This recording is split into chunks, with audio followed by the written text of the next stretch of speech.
नमस्कार दोस्तों, आज के वीडियो में हम बुनियादी स्तर के खिलौना आधारित शिक्षा FLN 12 का प्रश्न उत्तरी देखेंगे। आप सभी अच्छे से इस कोर्स को पढ़कर समझकर उसके बाद उत्तर दीजिएगा और उसके बाद अपना उत्तर इस वीडियो से मिला सकते हैं। चलिए शुरू करते हैं। ये थोड़ा आसान है क्योंकि खिलौना आधारित है। चलिए देखते हैं। किस आयु में बच्चे संचारित तरीके से दूसरों के साथ खेलने की इच्छा का प्रदर्शन करते हैं? तो 6 से 8 वर्ष। निम्नलिखित में से कौन सा साड़ी आइडिया नहीं है? तो बाजार से खिलौना हवाई जहाज खरीदना और उसके साथ। निम्नलिखित में से पारंपरिक इमारत खिलौना पहचाने? Jigsaw puzzles. कक्षा में बच्चों को अपने खिलौने और गेम्स लाने की अनुमति होनी चाहिए। बच्चों के लिए खिलौने का चयन के लिए निम्नलिखित में कौन सा मार्गदर्शक मापदंड होना चाहिए? तो खिलौना बच्चों की उम्र के उपयुक्त है। DIY क्षेत्र को होना चाहिए। अच्छी प्रकार से सामग्री रखी हुई, साफ और व्यवस्थित। बुनियादी स्टेज पर खिलौनों की शुरुआत करने का उद्देश्य है कम आयु से ही अनुभवात्मक सीखने को बढ़ावा देना।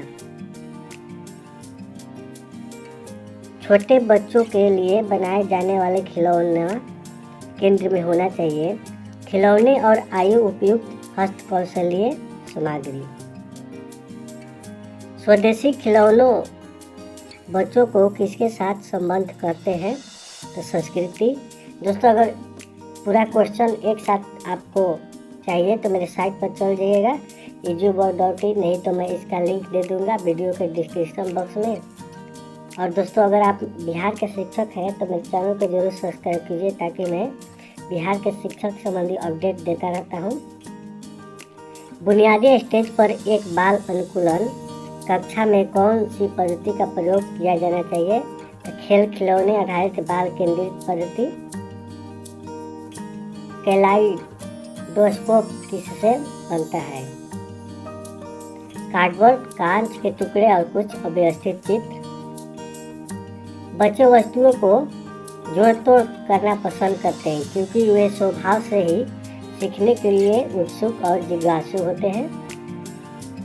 अगला है गुजरात में सेट ऑफ किचन यूटेलियंस खिलौने के लिए निम्नलिखित में से कौन सा नाम लोकप्रिय है? तो रसोई। छोटे बच्चों की भाषा और संप्रेषण कौशलों को बढ़ावा देने के लिए खिलौने, टेलीफोन और बोलती पुस्तकें DIY खिलौने के कुछ उदाहरण हैं। 3 नंबर। निम्नलिखित में कौन सा तकनीकी आधारित खेल है? तो वीडियो गेम। खिलौनों का इतिहास कितना पुराना है? तो सिंधु घाटी काल। निम्नलिखित में से कौन सा सक्रिय शारीरिक खेल नहीं है? Computer game. दोस्तों, हो सकता है 1-2 क्वेश्चन गलत हो जाए, ऐसे सब सही है। बच्चों के लिए खेल सामग्री खिलौनों का चयन करते समय निम्नलिखित में से किस बात पर विचार नहीं करना चाहिए? तो बच्चों का आर्थिक स्तर। किस स्टेज पर खिलौनों द्वारा सीखने की सबसे अधिक आवश्यकता होती है? फाउंडेशनल और प्रिपरेटरी स्टेज। खिलौने छोटे बच्चों की किसमें सहायता करते हैं? तो संख्यात्मक विकास में। बच्चों में छोटे समूहों में शांत खेल को सुनिश्चित करने के लिए कौन सा विचार अच्छा है? तो एक खेल क्षेत्र का सृजन। निम्नलिखित में से कौन सा गुजरात का प्रसिद्ध स्वदेशी खिलौना है? तो ढींगली डांस। सेज पर्पल्स किस प्रत्यय को सीखने में सहायता करते हैं? क्रमबद्धता। पजल। DIY का फुल फॉर्म क्या है? तो do it yourself. Foundational stage पर खेल व गतिविधि आधारित पद्धति को क्रियान्वित करने का आवश्यक घटक क्या है? तो बाल अनुकूलन प्रवेश। किसने कहा है खेल भाषा और विचार के विकास में सहायक होते हैं? तो लेव वाइगोत्स्की। खिलौनों को एक ऐसे भी जाना जाता है तो कार्टून की गुड़िया। बच्चों के लिए खेल सामग्री खिलौनों का चयन करते समय निम्नलिखित में से किस बात का विचार नहीं करना चाहिए? तो बच्चों का शारीरिक विकास, कैलाइडोस्कोप किसकी समझ विकसित करने के लिए बहुत उपयोगी है? प्रतिबिंब और अपवर्तन के विज्ञान पढ़ते हैं। शैक्षणिक सहायक के रूप में खिलौनों के संदर्भ में कौन सा कथन सही है? खिलौनों के साथ खेलना छोटे बच्चों में महत्वपूर्ण कौशल विकसित। 2 नंबर उत्तर होगा।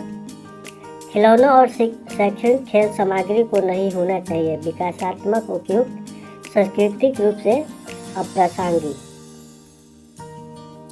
DIY खिलौने बच्चों को किसमें चुनौती नहीं देते? तो होगा आध्यात्मिक कौशल। स्वदेशी खिलौने बनते हैं स्थानीय कम लागत वाली सामग्री से। किस आयु वर्ग के पर खिलौना आधारित शिक्षण प्रारंभ किया जाना चाहिए? तो 2 से 3 वर्ष। रिंग सेट पजल्स के संबंध में निम्नलिखित में से कौन सा बात सही नहीं है? कांच से बना होता है। कौन से गतिविधि क्षेत्र में किचन सेट रखा जाना चाहिए? तो नाटकीय क्षेत्र। 3 नंबर। किचन रसोई खिलौनों के संबंध में निम्नलिखित में से कौन सी बात सही नहीं है? तो रसोई खिलौने आत्म परीक्षण में सहायक करते हैं, आत्मनिरीक्षण में। तकनीकी सहायता प्राप्त खिलौनों में मदद मिलती है सीखने को आनंददायक बनाने में। निम्नलिखित में से कौन सा कथन सही है? खिलौने बच्चों की स्वयं के बारे में तथा अपने चारों ओर के परिवेश के बारे में। विदेशी खिलौनों के संदर्भ में कौन सा कथन सही नहीं है? स्वदेशी खिलौने आसानी से उपलब्ध नहीं होते। ये स्वदेशी खिलौने होगा शुरू में। निम्नलिखित में से कौन सा खेल लोकप्रिय पारंपरिक भारतीय खेल नहीं है? तो ये होगा क्रिकेट। ये स्वदेशी खिलौने होगा।